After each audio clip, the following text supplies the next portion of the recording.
బేతాళుడు చెప్పిన మణిమేకల కథ. పట్టుబిడవని విక్రమాదిత్యుడు మరలా చెట్టుపైకి పోయి బేతాళుని బంధించి వచ్చుచుండగా ఈ క్రింది కథ చెప్పెను. పూర్వము మహాబలుడు అను రాజు ఉండెను. అతనికి మణిమేకల అను కూతురు కలదు. రాజు ఆమెను సకల విద్యలలో ఆరితేరిన యువకునికి ఇచ్చి వివాహము చేయవలనని నిశ్చయించుకొని ఉండగా, మణిమేకలుడు అను యువకుడు సకల విద్యలలో ఆరితేరిన వాడని తెలుసుకొని ఒక శుభముహూర్తమున అతనికి ఇచ్చి వివాహము గావించెను. వారు అత్యంత ప్రేమానురాగములు కలిగి సుఖముగా కాలము గడుపుచుండిరి. ఒకనాడు ఆ దంపతులు మంచంపై శయనించుచున్న సమయమున ఆ మంచం క్రింద 2 చీమల గుంపులు సంచరించుచుండెను. ముందు పోవుచున్న చీమలు ఉన్నట్టుండి నిలబడిపోయినవి. వెనుక వచ్చుచున్న చీమలు ఎందుకు నిలిచిపోయినారని అడిగినవి. మంచం అడ్డు వచ్చుటచే నిలిచితిమని ముందు చీమలు చెప్పినవి. వెనుక వచ్చుచున్న చీమలు అట్లయినచో మంచము ఎగురుగొట్టి పోవుదము అని చెప్పినవి. అప్పుడు ముందున్న చీమలు భార్యాభర్తలు సుఖముగా నిద్రించుచుండగా అట్లు పోవుట పాపమని జంకి ఆగితిమి అని చెప్పినవి. రాజుకు చీమల భాష తెలిసినందున వాటి మాటలు విని ఆశ్చర్యపడి ఫక్కుమని నవ్వెను.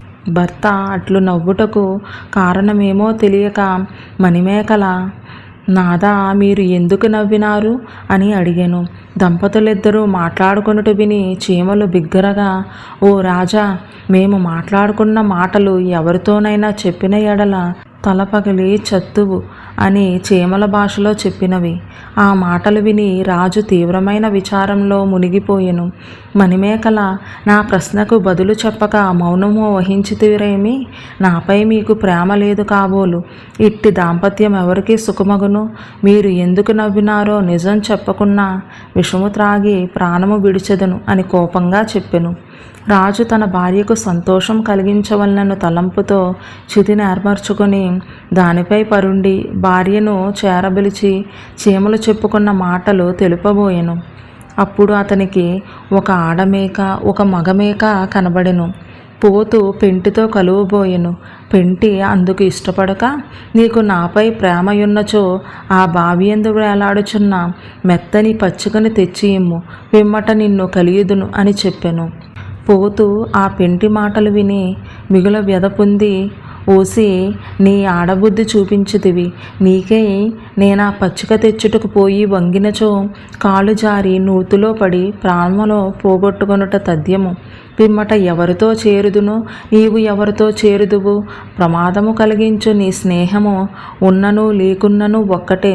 తనకు మాలిన ధర్మం మొదలు చెడ్డబేరం కనుక నీ దారిన నీవు పొమ్ము అని కఠినంగా పలికెను.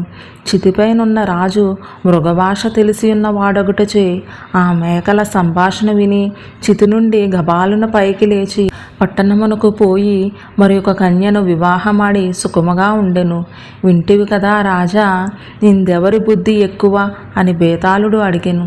అది విని విక్రమాదిత్యుడు, నోరులేని జీవి అయినను ఆ పోతు మేక ఆడదాని మాటలకు లొంగిపోలేదు కావున ఆ పోతు యొక్క బుద్ధియే ఎక్కువ అని చెప్పగా, విక్రమార్కుడు మౌనం వీడి బేతాళుడికి ఈ విధంగా సమాధానం చెప్పటంతో నియమం ప్రకారం మౌనభంగమై బేతాళుడు మాయమై తిరిగి చెట్టును చేరుకుని యథాస్థితిలో వేలాడసాగాడు.